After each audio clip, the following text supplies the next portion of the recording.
Shalom, salam satu tubuh Kristus, saudaraku terkasih dalam Tuhan. Shalom Indonesiaku yang semakin diberkati oleh Tuhan Yesus.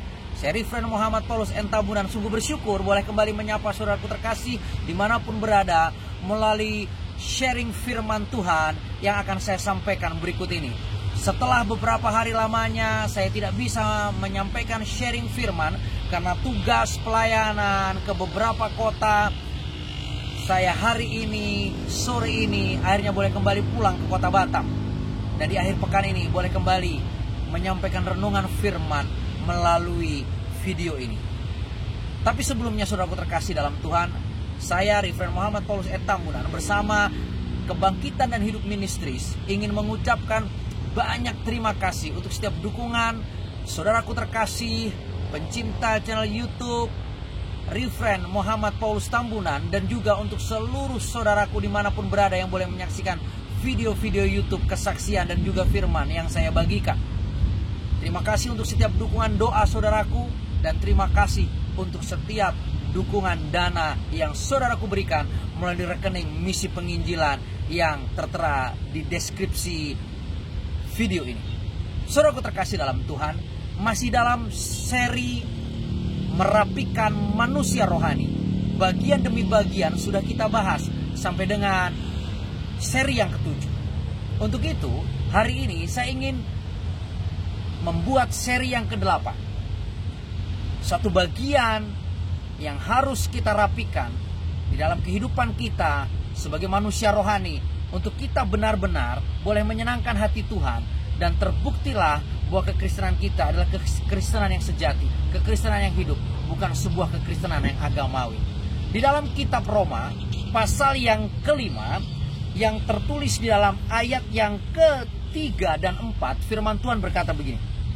Dan bukan hanya itu saja, kita malah bermegah juga dalam kesengsaraan kita, karena kita tahu bahwa kesengsaraan itu menimbulkan ketekunan, dan ketekunan menimbulkan tahan uji, dan tahan uji menimbulkan pengharapan. Amin.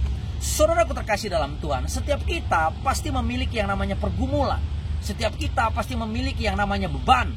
Setiap kita selama masih hidup di dunia pasti memiliki segala hal yang harus kita pikirkan, yang harus kita pertanggungjawabkan, yang harus kita kerjakan, yang adalah bagian dari sebuah tanggung jawab hidup.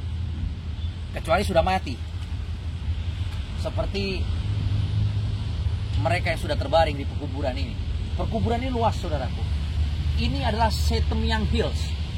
Setemyang Hills adalah pekuburan umum terluas di kota Batam. Ada blok untuk saudara-saudara kita kaum muslimin dan muslimat. Ada blok untuk saudara-saudara kita umat Kristiani. Ada blok untuk saudara-saudara kita Tionghoa.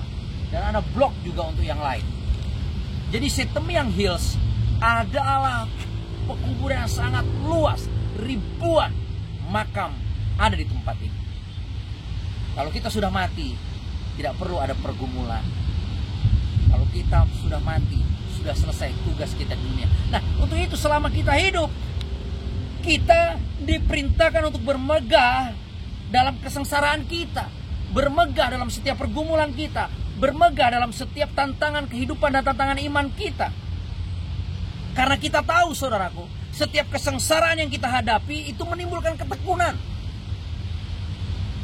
Karena di setiap pribadi yang sedang mengalami pergumulan yang begitu berat sampai dengan kondisi sengsara dihadapinya, maka dia akan tekun mencari Tuhan. Dan di saat dia tekun mencari Tuhan, tekun berseru kepada Tuhan, tekun dan terus menerus datang kepada Tuhan, maka orang yang tekun pasti akan tahan uji. Karena ketekunan menimbulkan tahan uji. Kenapa kok orang yang tekun bisa tahan uji? Karena sudah teruji oleh waktu, sudah terbukti oleh ketekunannya, oleh waktu yang lama. Dan dia tetap tekun, saudara. Tidak menyerah, tidak meninggalkan Tuhan, tidak berhenti, tidak menjauh, tapi tetap tekun. Maka orang yang tekun pasti akan menjadi tahan uji. Ujian demi ujian yang baru akan mampu dihadapi.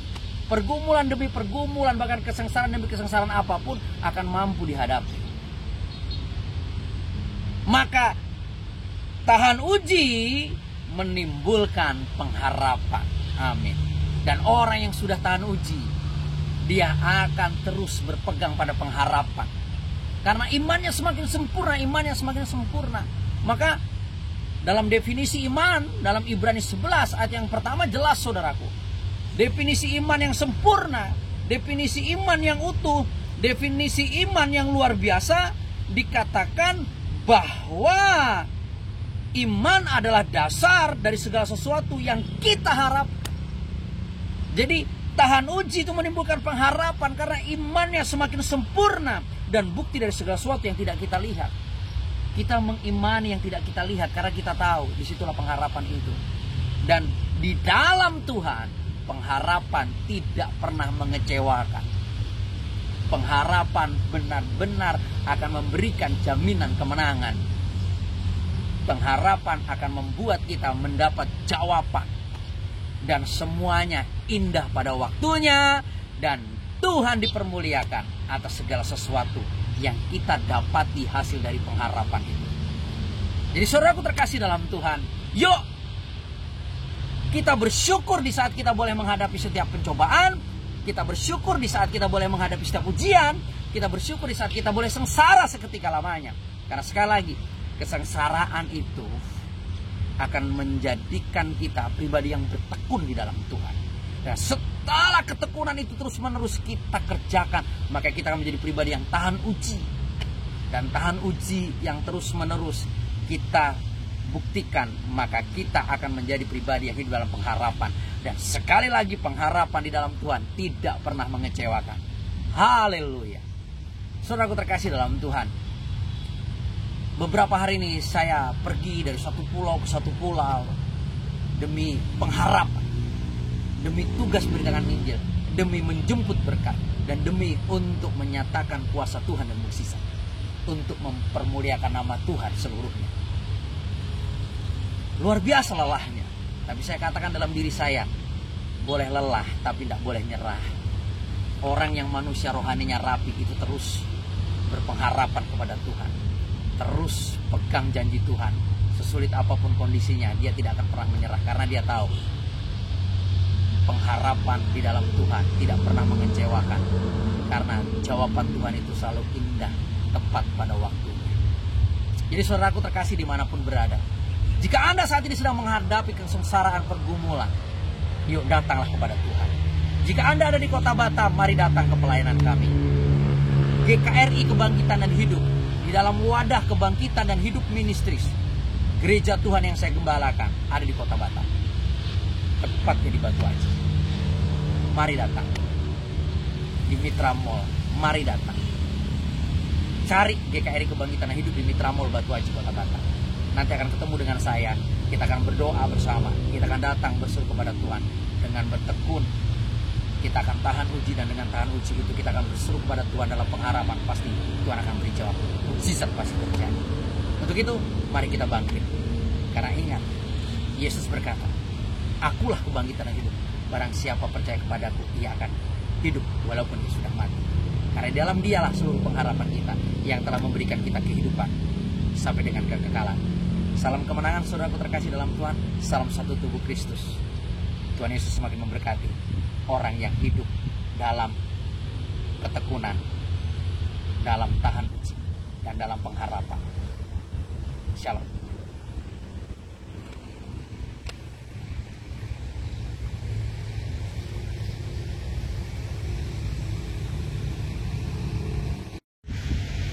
Shalom, saudaraku terkasih dalam Tuhan. Salam satu tubuh Kristus. Shalom Indonesia yang semakin diberkati oleh Tuhan Yesus. Saya Reverend Muhammad Paulus N. Tambunan, founder and leader Kebangkitan dan Hidup Ministries Indonesia, mengajak setiap kita untuk bersekutu, untuk percaya kepada Tuhan, dan terus bertekun untuk meraih pribadi yang kuat di dalam Tuhan, menjadi pribadi yang tetap tahan uji dan hidup dalam pengharapan. Untuk Anda yang memiliki pergumulan hebat, untuk Anda yang memiliki pergumulan yang sangat berat, dan Anda merasa tidak sanggup menanggungnya seorang diri, mari hubungi kami melalui WA 0823 8480 3140. Sekali lagi, hubungi WA Kebangkitan dan Hidup Ministries Indonesia bersama saya Reverend Muhammad Paulus N. Tambunan di 0823 8480 3140. Kami siap melayani saudaraku terkasih dimanapun berada, karena kita satu tubuh di dalam Kristus. Salam kemenangan, salam satu tubuh Kristus. Shalom.